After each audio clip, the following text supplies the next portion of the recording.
Okay, take three. Hi, I'm Rosco and welcome to EV Marketplace. And yes, sorry for the audio problems. Josie, can you hear us? Can someone let me know if you can hear us?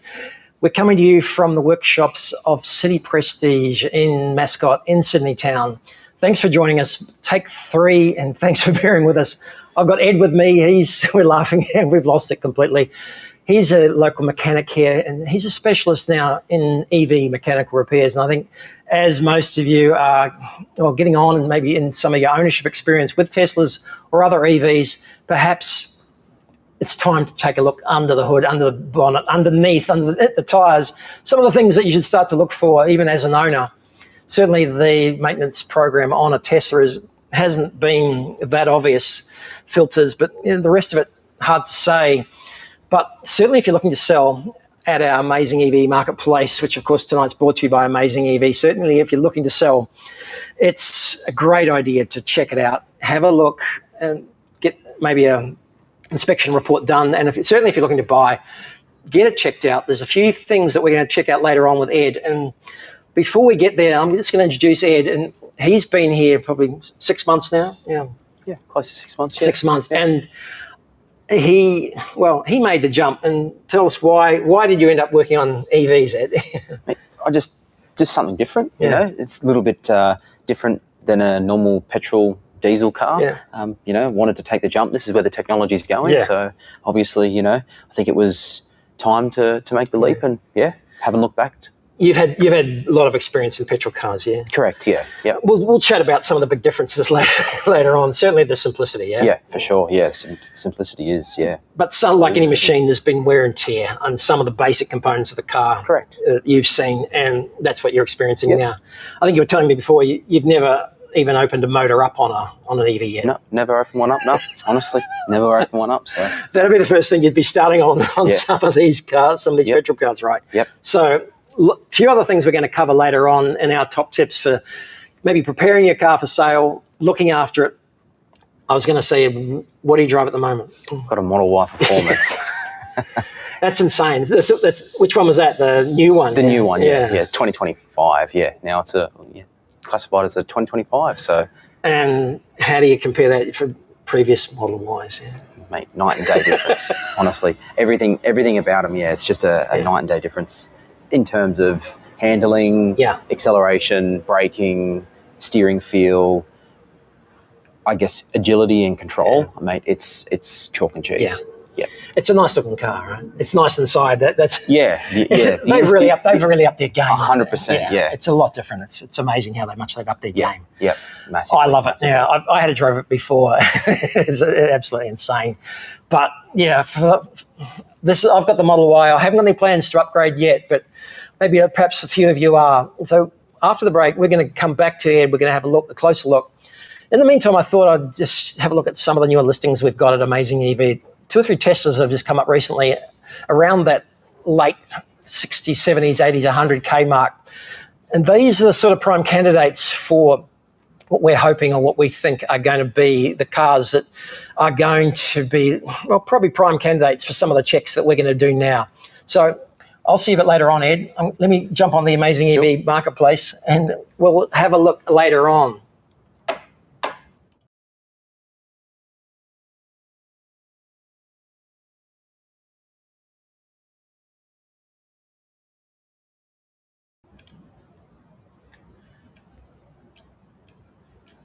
I'll just get rid of that.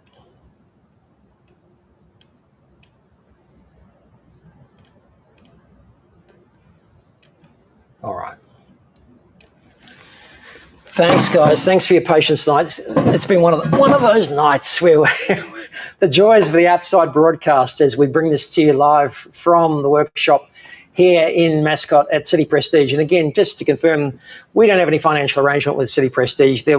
There's something that I worked with, and probably 2 years ago I might have backed into a bollard and I might have had to have a smash repair done. And anyway, Darren, the boss of the whole company, they do smash repairs, they do towing, they do rental cars. They've got the new mechanical workshop right behind us here. So look, it was a joy to have him work with him. And now as time's gone by, I've done lots of other bits and pieces of maintenance with Ed.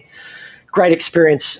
and really enjoying this. So we thought we'd just take a look closely, probably at some of these cars. And this one jumped out in particular. And I can't believe that, I couldn't believe that perhaps this might be the highest model, or kilometre Model Y in Australia. This has done 335,000 Ks. We haven't got a maintenance report or a maintenance inspection. The owner has politely invited them on. Happy for your mechanic to have a look over it. No doubt I'd be happy to having my mechanic have a look over it. It looks pristine. It looks like it's in great condition. Absolutely wonderful from these photos. And it looks brilliant. Looks nothing, the body looks fantastic. Looks exactly like mine. It's the same age as mine, 3 years, but he's done 3 times more. So I'd love to have a closer look at this one. We haven't spoken to the owner on this, but he's up in Brisbane, and this would be a prime candidate to get your mechanical inspection done. There's a few things we'll see a bit later on, but otherwise this looks exactly like mine in every way. But except for this incredible 335,000 Ks. So can't wait to bring you more on that one, because that absolutely blew my mind. That really surprised me. Then the Model 3s, and again, this one here, this really excited me, this one. And this goes to show this, I think, just the importance of getting great photos. This guy, turns out he's a wedding photographer. And look, these photos are just fantastic. Here's a Model 3 Performance, one of the earlier ones, I think 2020, the all-wheel drive that's done 138,000 Ks. So again, absolutely pristine condition. These first owners have really looked after these cars. Absolutely magnificent. Really, this looks brand new, and can't help but stress how important it is to get these photos done.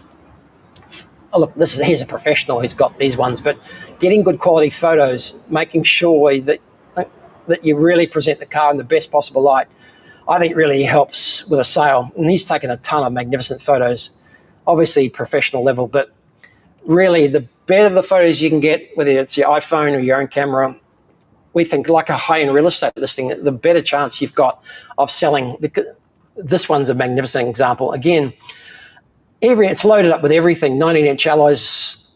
It's got the electric front lifters. It's got home garage door link, ceramic tinting. It's got all the mats, badges, black, roof shade, everything. He's thrown everything at this car.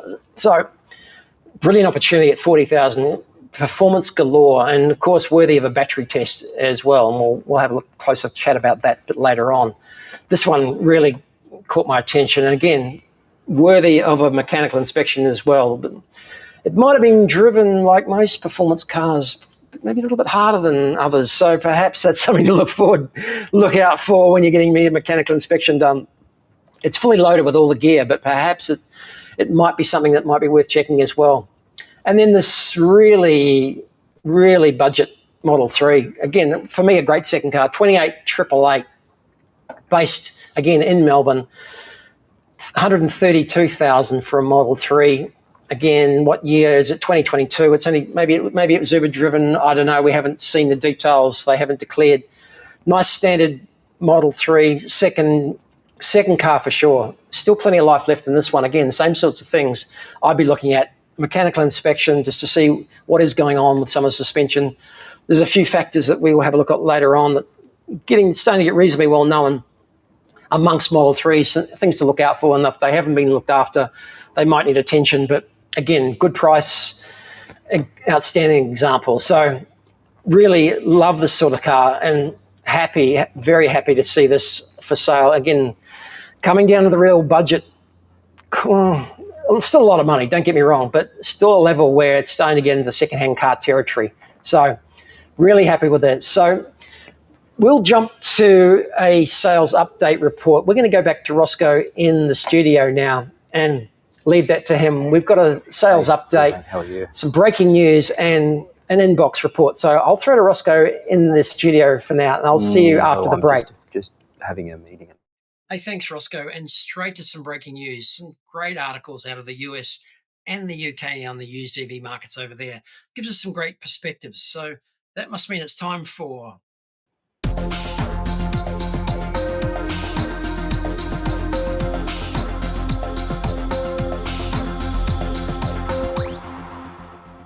breaking EV news, and this incredible article from the UK, from Which EV, which reports on the Society of Motor Manufacturers and Traders, the SMMT, data about the used EV market over there.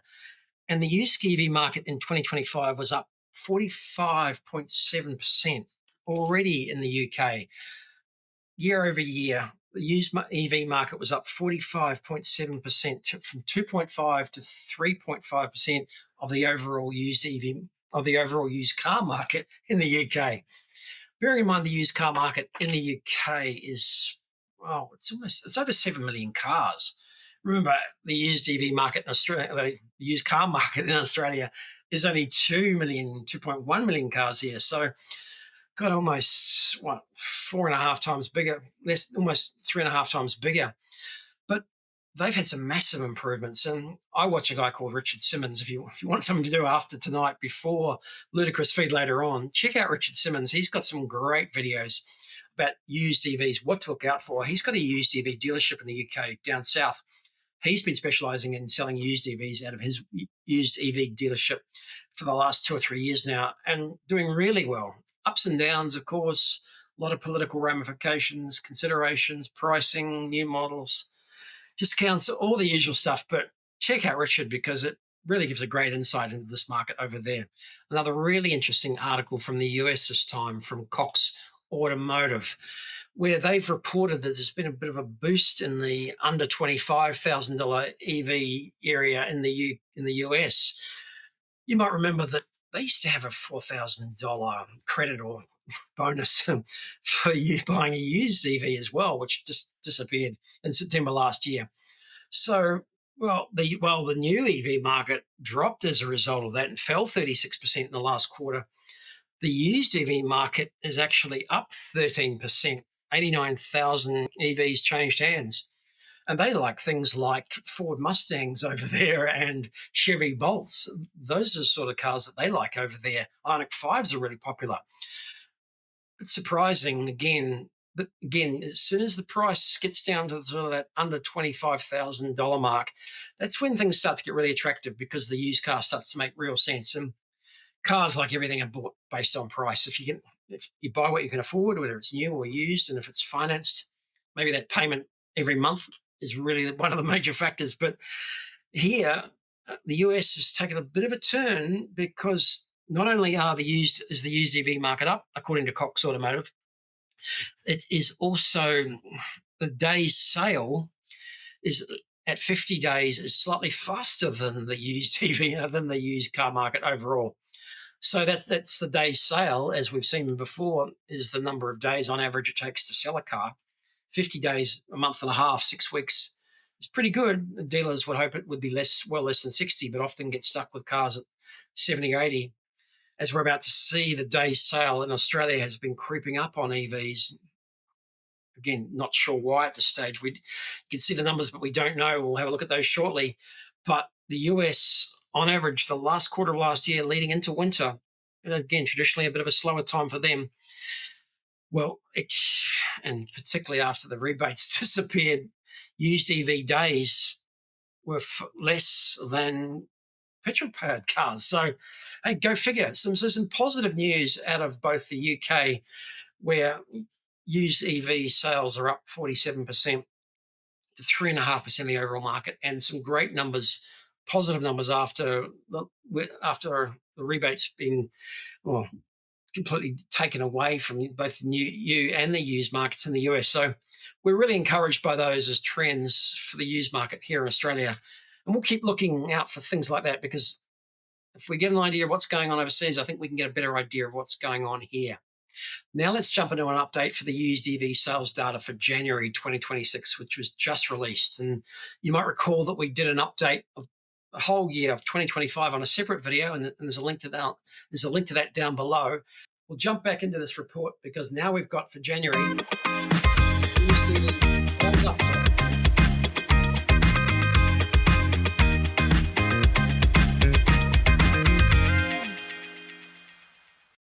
The overall headline numbers: 291,666 cars were listed for sale. Again, this number's coming from AutoGrab, who skim all the markets, car sales, Facebook, everything, Auto Trader, all the markets to see how many cars are actually listed for sale. That breakdown is, again, slightly higher for the dealers now, 58. It's creeping up. It's normally about 50%. You can see there the difference between private sellers and dealers. Dealers are creeping up as private sellers have withdrawn from the market a bit. Looks like most of the major states were down in terms of listings. This is the broader whole market, the whole used car market. And sales, again, ironically, while listings were down, sales were actually up. So some of these numbers, some strange nuances happening in a January Christmas period, holidays. We're not looking for any big trends here, but some interesting numbers as sales, again, high on the dealer side, lower on the private side, but broadly up in every state, in some states significantly, and up overall 9.7% over the previous month. So good month overall for used car sales. If we dig a bit deeper, we start to see some of the trends, particularly of the whole market. And here we pull out the EV sales, again, up 20% for the month, from 2,405 to 2,889. Again, not a huge number compared to the overall market. Petrol still miles and miles ahead, like 112,000. We're just a rounding error. And again, petrol sales were up. Plug-in hybrids were down. LPG was down. So, but again, nice to see EVs trending up. And that's the main thing I'm looking for this year. Just a nice trend up. Sales are good. One thing, again, listings jumped 30% from 5,263. So a bit of a disconnect there. Listings were up, but sales were up as well.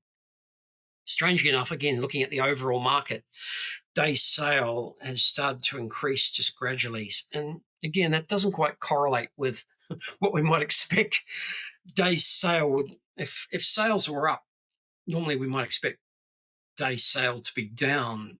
Normally, if the market's slowing, it normally takes longer to sell. So it doesn't quite correlate that day sale. And again, this is for the whole used EV. This is for the whole used car market. Doesn't quite correlate that overall and days sale were up as well. But let's just dive straight into the used car market, because again, used EVs specifically, again, and here this discrepancy between the seller types for sales is extraordinary. This is normally about 50-50. So again, whether there's a few more demos coming to market, I don't know this is a curious one for me. I'm going to have to do some more research because I haven't got an explanation for you for this one. If anyone knows what's going on here, comment and let me know, because I'm going to follow this up. But having a look at what's sold, Tesla Model 3s and Ys normally represent the backbone of the private market, and they were well down. So Polestars were up, MG4s were up, MGZS, iX1s at 03, that EQA up, iX2s up. So some big jumps there in a couple of BMW models and the Mercedes-Benz EXA. So again, I suspect that some of the dealers are clearing demos here, and those numbers aren't representative of real. Again, we try to bring you consistent and reliable results, but sometimes I want to look closer and dig deeper. And this time, it's one of those occasions I'm going to do that. I'm going to go and double check these just to see exactly what's going on, because normally that private dealer number should be about 50-50. But I think we're seeing a few demos cleared out here, some of these models that they're trying to get rid of. That would explain that.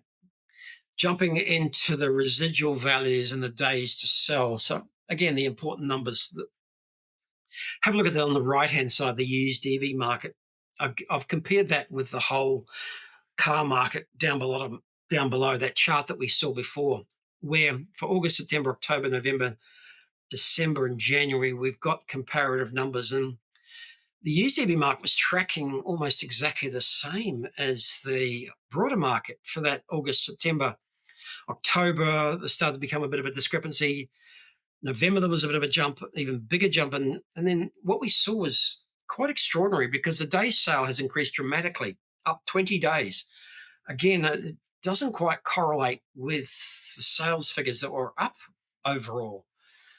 normally if the day's sale is increased and is increasing, so I don't have the breakdown here between the private and the dealer market, but I suspect that that's more representative of the private sellers, those Teslas, where we saw the slowdown.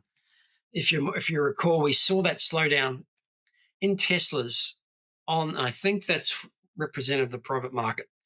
Why we saw a slowdown in Teslas?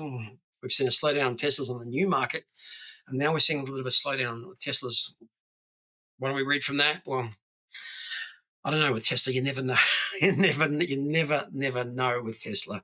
It's been one of those nights. Thanks everyone for persevering. We are back. We managed to. We're trying to do the impossible, but sometimes it's not so easy. But hey, here we are. We're giving it a try. We are in front of my Tesla Model Y 2022 model. We've got the front wheel off. We're going to run through a few things with Ed, and some of the more simple things that many of you have probably covered before, and some of the more complicated things that perhaps start to get into the nitty-gritty and probably rule out the DIY factor. So we're starting off, we've got the front wheel off here, and well, if you dig deep into some of the suspension components, maybe somewhere that you might want to touch yourself, there are some things that start to wear out. And we've got a couple of bits and pieces here. And what is that, Ed? So this is what they call a front lateral lower control arm. Now what this is responsible for is holding the shock to the subframe and also to the front of the hub. And basically this moves and articulates with suspension as you go up and over bumps. This is always moving, and this is a piece that commonly wears out, especially. What wears out on that one? Yeah. So what actually wears out on these is this inner bush here, which actually sits up in the subframe. It's kind of a little bit hard to see. That's right. But what basically happens is over time you get a creaking noise and some slight knocking under braking, and really, really common for you to hear these noises as the Ks get up there, and it's definitely something to check out, especially on a new. That's off a Model 3. This is off a Model 3, okay. Yes. And there's a couple of similar components on a Model Y, but it comes down to some rubber bushes that deep in there that start to wear out. That can't be replaced. Correct. You've got to get the whole arm. Yeah. When do you start sort of seeing those signs of wear and tear? Look, honestly, it depends how the car's driven. If it's driven like a race car, mate, they wear out a lot quicker. But look, if you're driving the car like a normal person, day-to-day commute, roughly about the 80 to 100,000 Ks is when you can start to commonly see these start to fail. What else should we be looking for on the suspension side of things? On the suspension side, these upper control arms, so this sits at the top of the suspension, on top of the hub, on top of the knuckle. These are starting to show some signs of wearing out. This also articulates with the suspension as well, and especially these bushes in the back that you can see that one's that's off a Model Y. Yeah. That's off a Model Y, yes. And that is. That's plastic. That is plastic. Yeah, that is plastic. That is plastic. Here's the replacement of the Model 3, similar component, slightly different design, but similar component on the more recent Model 3. Yep. Back to alloy again. This is like a nylon plastic with some reinforcing. So on the major suspension arm of the Model Y, a plastic component. So worth checking. And what sort of sounds are you going to hear? If you got that, you start to hear like a ticking or a knocking sound as you're going over bumps and sort of at low speeds. Yeah. You can't hear it at all at high speeds, but because these cars are so quiet, mate, any low speed maneuverability with, the suspension, with turning around corners, coming out of driveways, you will start to hear some slight creaking, and just something to be helpful. And on the rear, similar sort of thing. The rear it's a multi-link rear. You've got 5 different arms. What we're commonly seeing is the lower control arm that actually mounts the spring to it. The bushes in there, they commonly they are starting to show signs of wearing out, especially a lot more of the weight is plastered over the back wheels. We won't, and so it's not so much the structure of the arm, unless it's in an accident. It's more the bushes. It's more the bushes that are holding the bolt into the So there's a bit of flex designed in there, but it starts to wear out. So. Correct. Yeah. And then while we're here, what are you seeing with brakes? Yeah. Well, look at your brakes. Like What do you, Pretty much this brand is a new. normal test I used to do. Yep. No lip there at all. Yeah. Absolutely not. So if this was a normal car, you know, your day-to-day car, say like a Mazda or a Hyundai, maybe 60,000 Ks if you're lucky, the front brakes are pretty much worn out. So you just don't see brakes commonly wear out. Look, if the car's, you know, a performance or something, it's definitely something to look out for. But a standard Model Y, you know, I've seen personally 250,000 Ks on these cars. The brakes are a little bit more worn, but nothing like, you know, completely worn out. So something to definitely look at. 40,000 typically. I used to have a Volkswagen Caddy and the Tiguan as well. 40,000 Ks, the disc was severely rutted in there, and you could feel a bit of strong lip on there, which was a sign of disc wear. And the pads, they'd be changed as well. But what do those pads look like? Mate, there's 80% there, 85 to 90% there. That's good. So brakes tended normally, worth checking, but normally seem to be okay. Certainly regen, I drive a lot with regen. I don't know who's a regen fan. Other EVs, Teslas in particular, I think it's just fantastic. I love it, and try not to use the brake at all if I can, unless it's an emergency. Just cruising in with the regen, like what it does.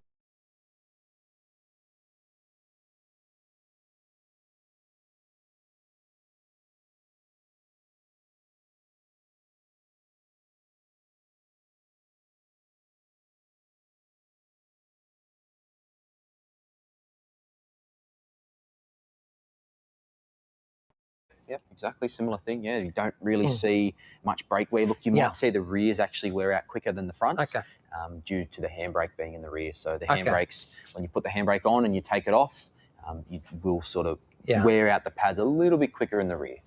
So that's an electronic handbrake, right? So every time you stop, you hear that little click. Correct. And it's an electronic, and that's activating the rear brakes. Yep. They're discs as well. Yep. And it's just so it's every time you stop. Yep. So they're getting a hell of a lot more actual physical use. Yep. But wear and tear, it's static. The disc is not moving when it's when it's being activated, right? Yep, exactly. Yep. So it's just the pads. Just the pads are coming into contact with the discs. Okay. Yep. And look, while we're at it, brake fluid, are you seeing any problems with brake fluids even around 100 Ks, or is that worth checking? Look, it's definitely worth checking. Maintenance schedule for brake fluid on any car is 2 years, regardless of, you know, your schedule. It's usually 2 years or 3 years max. Yeah. The fluid is hydroscopic, so it does absorb moisture and it does need to be replaced. Yeah. And it's quite a standard thing on all cars. Where is that? Can you access? So it's underneath. It's under that plastic. It's underneath the plastic frunk. Yeah. You can access it and check it. Yeah. You will get a warning if it's low. Yeah. And if it's low, then you've got a serious problem. So yeah, but it's definitely something to keep your eye on. Actually, that's another. Have you ever seen a warning light on the dashboard for brake discs? No, we don't know if that. We don't. No, we don't know if that exists. They don't have any sensors. So like some like so Volkswagens and stuff have sensors to say when the pads are getting low. Okay. But Teslas don't. So that's about the only thing that's. Yeah. Once you start hearing a grinding noise in a Tesla, if you're braking, it might be a bit of a concern. And again, so the fluids under there, and you can see with the similar reservoir under there. If you wanted to check, you could see whether it was slightly under the guide. Correct. Yeah. Nothing. Yeah. It's not. You know. It's not the hardest thing to check in the world, but it is tucked away under a cover, and it involves removing one cover. And that's I know. I thought the only fluid I had to worry about was the windscreen. Not always the case. Which is easy and obvious. In case anyone needs any guidance on changing windscreen washer fluid, please don't come here. That's something you can handle definitely by yourself at home. But are there any other fluids to concern yourself? You've got the high voltage cooling system and also your air conditioning system, which is all run off what they call it's got a radiator in the front, which is a condenser. The octavalve, is that the octavalve or not? So it's called the super manifold. Okay. And that and the octavalve, so they all tie into one, and that has about 22 to 26 litres of coolant running through the system. Okay. So that system is definitely worth a check, and does have to be changed at 200,000 K interval or 10 years. And we were talking about that earlier, and it's pretty common knowledge that the battery management systems are so good these days. Yeah. They're helping the battery do its job better without any degradation. And we'll come to batteries in a second, but I think you hear those fans going off when you're either on your way to charging, preparing to go charging in a Tesla, and then you hear them going off when you're charging. When you're charging, and there's even a sign that comes up. I think that don't worry too much about this. Yeah. It's perfectly normal. Yep, exactly. But that's cooling down the fluid that's going around the batteries as it obviously warms up. Correct. Yeah. So, while it's charging. Yeah, exactly. And if it's really cold outside, it'll actually heat the battery cells up to make them take a fast charge. Yeah. So yeah, if you're not using supercharging a lot, and you go to use a supercharger and you just plug it in without telling the car that you're going to supercharge it, you'll usually take about 10 to 15 minutes longer to charge. Yeah. So yeah, it's definitely something to so do. The preconditioning is also warming, doing the opposite. It's warming the battery up, not cooling it down. And then when it's charging, it's cooling the battery down. Okay, so so either way, the fans are going ballistic, either doing one way or the other. Yep, okay. Exactly, yeah. So anything else in terms of fluids? That's really it. We've touched on washer fluid, brake fluid, coolant, antifreeze. That's pretty much it. Yes. Yeah. And the aircon's all integrated into that same system as well. Yeah. The same system that cools the battery. Correct. Is the same system that the aircon. Yep, exactly. Yeah. So it's part of the super mold and the octavalve. Yeah, it's all in one. So yeah, that's a hell of a lot simpler than multiple systems in a petrol car. Exactly. That's for sure. That's for sure. Yes. Looking at batteries, and one of the things, we certainly subscribe to battery testing, and there's a few ways to do it. Many of you have had involvement with that. Tesla's still got a system where you can tap the screen, I think, and it was more comprehensive, and I think it's a bit more binary, good, bad test in terms of the Tesla system. Certainly there's other testing facilities out there, and you can go to Tesla as well. Why would you do that? Well, perhaps now on the secondary market, a lot of companies like Pickles and ourselves, indeed, a lot of sellers are promoting the fact that if you have a battery test, you can present that to a buyer. It's certainly going to make a big difference. It's certainly going to give the buyer a lot more confidence. As an owner, perhaps it might too, if you feel that your range is not quite right, because those more comprehensive battery tests go right down to the cell level, and they can see exactly what whether there is a fault with a particular cell. Remembering that this is made up of 3,000 or something equivalent A size or triple A size, double A size batteries basically packed in there. So there are and can be issues, and even a place like this workshop, we've managed to secure one of the Avalou battery testing systems, and that'll be in place for anyone who wants to come and get a battery test. Once again, just reiterating, I don't have any financial arrangements. There's no commission involved, nothing in terms of affiliation. These guys have just helped me out, and I'm helping them out. And by doing this, hopefully we'll bring some bit more knowledge to Teslas and some of the things that I hadn't looked at because I just hadn't worried about a lot of things.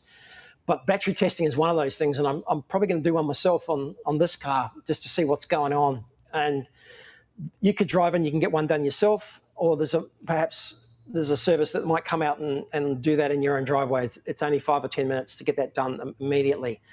Again, if you're selling to give the buyer some more confidence about the battery, that could be the only thing that they're really worried about buying a used EV. And perhaps if you're a buyer, commissioning $175, $200 on one of those might be the best investment you've ever made. If you're looking to spend $25,000, $30,000 on a used Tesla, it might be the best thing you've ever done. Those battery tests are available on just about every EV that's available out there, and we're just focusing on Tesla tonight, but they're out there for everything. But of course, there's another battery in the car as well. There is, yes, there sure is.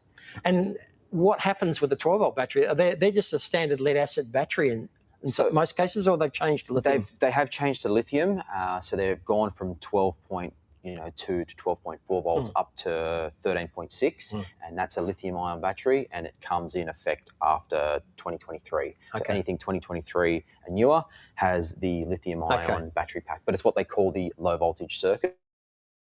Yeah. And basically what that does is it just keeps basically makes your functions available, like unlocking the doors, popping the front sound system. Sound system, yeah. So what it does is it basically wakes up the main battery, the main high voltage battery. And look, they do have a service life.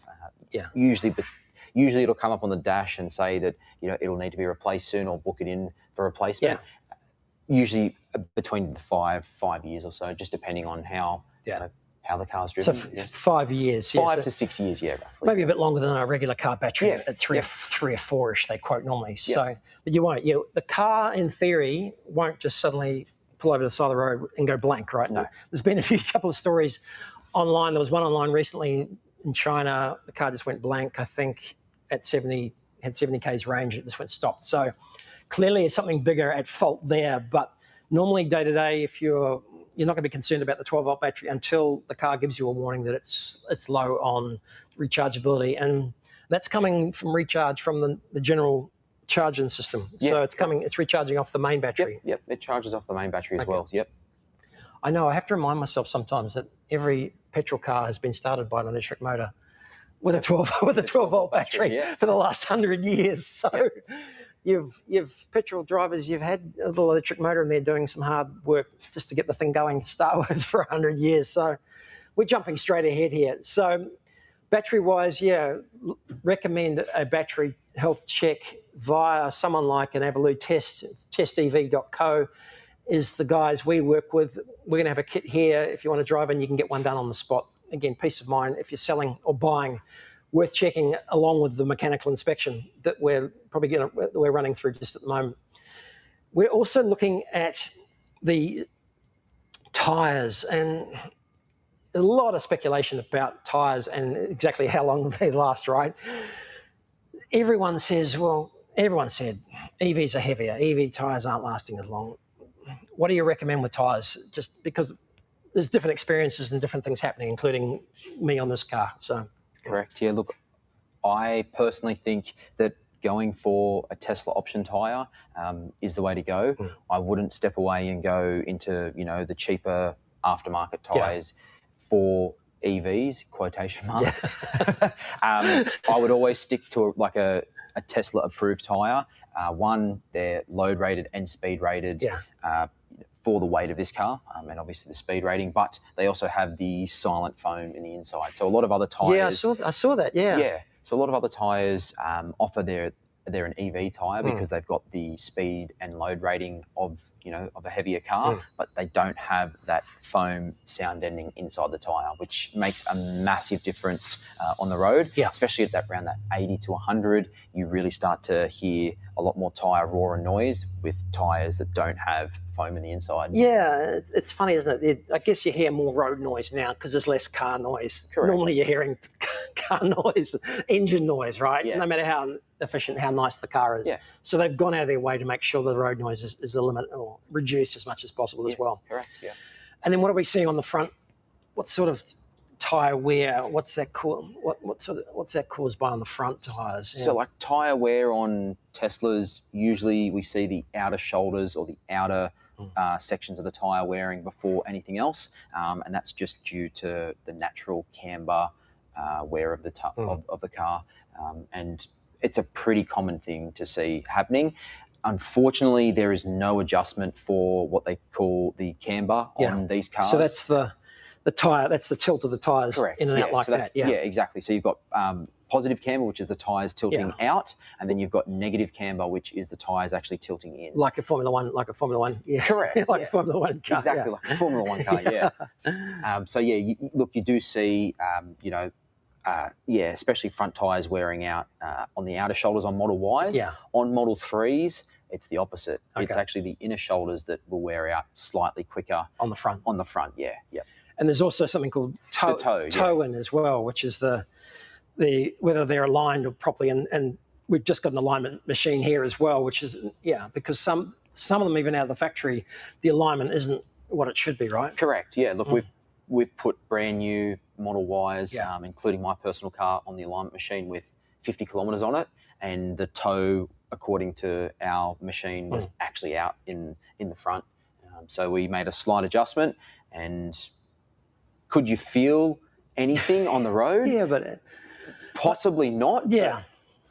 Like, as in terms of specs, it was slightly out. So it's always worth checking. But having too much toe can also cause premature wear of the tyres. So toe-in's the angles like that, like your toe-ins, and camber's the vertical. The vertical, Toe-in's the horizontal. Correct. And they're not always perfect out of the factory. And that's what a wheel alignment will do. We'll adjust that toe-in obviously the straighter the wheel is going, the more likely that the tyre wear is going to be more even, so less tyre wear. And then on the back, we've seen on mine what sort of wear on the back tyres. So we're not going to show up because on the back tyres, we're seeing a lot of wear on the inner shoulders. Yeah, and that's just due the part to you can't see. Yeah, the part you can't see. So everyone looks at the tyre from the outside and goes, "No, there's plenty of tread there." It's until you get your hand in the back of the tyre or get underneath it, and you actually see that the tyre is quite worn out on the inner shoulders. Get underneath it with a torch and have a look, because suddenly it's fine, and the next minute you can see the beading on the inside of it. Yep. And that's due to, what's the problem with the back ones, or the structural? Look, I wouldn't say there's a structural, the design. A structural design. It's just naturally the weight of the car, and just so there's more camber, and camber. As some weight goes on, it's pushing it, and the camber increases as the suspension comes down. Correct. So the more weight's in the car, the more the car will naturally camber in. You can buy aftermarket kits for camber adjustment. Is it necessary? Not always. Yeah. You can correct it a lot with a simple wheel alignment. So wheel alignment's fine, front and back. You've got adjustment for wheel alignment. For toe, yeah. But no front and back, adjustment. But nothing on camber. Correct. Yeah, from factory. On some cars there is, Yeah. But not Tesla Model 3, not otherwise. So you're stuck with the camber. You just got to work to rotating. I hope you can rotate tyres inside out as well, turn them around, right? Some tyres, if they're not directional. Some tyres you can. Most tyres nowadays are inside-outside tyres. Yeah. So you have to be careful of that. The best thing you can do if you're going to buy a Tesla or you're looking in the market is, and you own one, is just rotate the tyres if you can. Front to back. So back to where we started. And I've got friends and colleagues every 10,000 Ks. Yep. Just rotating front to back all the time, so that you're not allowing one set to really cop one effect from the rear, which is completely different from another effect on the front. Yeah, exactly. What about if you're a bit more heavy-footed? Like myself. You can expect, you will expect the tyres to wear out significantly quicker. So if you're asking yourself on Facebook what the problem is with your tyres wearing out at 15, 20,000 Ks, perhaps you just got to have a look in the mirror and see what's going on, because that's the reason. The rest of us are getting 30, 40,000 Ks, similar to what everyone else is getting. So I'll leave that thought with you. We'll move on quick, smart. So again, we touched briefly on the motor. Is there nothing to do on these cars for the motor, like in terms of maintenance? Look, there is oil and a filter as part of the rear drive assembly, the rear motor. There's no set schedule for the rear motor service via Tesla. Yeah. If you were to pop into a service center and ask them to change the oil in the rear motor, it's definitely doable. Yeah. There's moving parts, in my philosophy is, and this is coming from petrol and diesel cars. If there's moving parts and there's a filter and there's a drain and a fill plug, you'd want to be changing the oil at some point. Probably looking to change it around about the 100, 150,000 Ks. Yeah. Like I said, it just comes to how the car is driven. Yeah. If still a good idea to get it looked at and addressed. Is it a necessity? Possibly not, but if there's moving parts, you might as well get it done. Yeah. So there's a small gearbox in there. Correct. It's got oil. Yep. Like every gearbox, it's going to be wear and tear. Exactly. But you haven't seen one yet. No. Honestly, we haven't seen. I've seen a couple of Model Ys, 250,000 Ks, getting up there, Model S's, up there 300,000 Ks, and there's been no real wear and tear or noises made from the motor at all. So which is a really good thing. You know, like it just proves the drive line in these cars is up to par. Yeah, and considering the Model 3 came out of nowhere after, the Model S is going really, really well. Model X they've all got issues. Correct. We appreciate that. We're not saying no problems. We're just maybe pointing some people in the right direction. I'm at that stage at 100,000 Ks where I feel like I've done nothing, and it's about time to ask some questions, some harder questions, and see what maybe I might need to do. Sure. Same situation if you're buying, same situation if you're selling. Certainly there's been some problems out there and some issues and some well-known and documented ones you can check and Google yourself. But if you want to be a bit more preemptive and have a look, because it seems like nothing's going on, is there anything else that maybe you can think of that people might be interested in? Yeah. Look, I think we've covered, pretty much everything mechanically wise. Yeah. Obviously, touch on this very, very briefly. There is wear and tear in cabins and inside of things. But, you know, I guess that's a talk for another complete time. Yeah. You know, we're focusing more on mechanical stuff today. Sensor issues. Sensor issues, not really. This one's still got the sensor. Yeah, so it's still got the forward facing, the forward sensors. On the 20, this is a 22 model, so it's still got the sensors. Yeah, so the newer cars just solely rely on the cameras. Yeah. Like my car just solely relies on the cameras. And Tesla's vision for reversing, it does an awesome job. Yeah, honestly, can't complain. Can't complain. It's up to par. Honestly, yeah. It's yeah. I'm not just a We're not Tesla Tesla lover. salesmen. No. Tesla's around the corner and not far from us in Mascot. Yeah. This is just our experience, you know, with these cars. We're going to get organised. We're going to come back and do a deeper dive into some particular aspects that we've covered today. We wanted to give a general overview, and I want to thank Ed for making his time available, because he's working with these every day. I've just come in, we put this together, and we thought, let's just cover some of the basics and important things, because I've discovered a couple of things about this car that probably need some attention as well, particularly if I was selling it, or particularly if I was looking to buy one. Now I'd know what to look for. We might branch out into some other models at the moment, but Ed's experience in this shop has been Tesla so far. Hopefully as some of these cars come onto the market, we're certainly going to see a whole lot more cars, and there'll be some other interesting. We also recognise, appreciate that other car manufacturers have got more comprehensive service schedules, right? They've got probably more service schedules that are more akin to a petrol car. Perhaps that's because of the nature of their service model or their brand. Tesla seem to be the other extreme. They certainly have gone the other direction. They've prescribed almost nothing. And that's two big ends of the spectrums. I've seen some pretty comprehensive and expensive service schedules on some other EVs, which are part of some pretty well-established brands. Somewhere, hopefully, the balance will fall in between, and that, there'll be something a little bit more regular with Tesla and something less onerous with some of those cars as well. But we'll have a more chance to have a look at those. At the moment, this shop is a Tesla specialist. If you want smash repair, unfortunately, if you've got an insurance work, if you need rental car replacement, they're happy to do it. That you saw up front, they've got a workshop in terms for smash repair, paint, rental cars. Now here, the mechanical side of things, everything covered to get your car back on the road again as quickly as possible. So I'm Rosco, this is Ed, and thanks for joining us, and we'll see you next time. Thank you. Thanks, guys.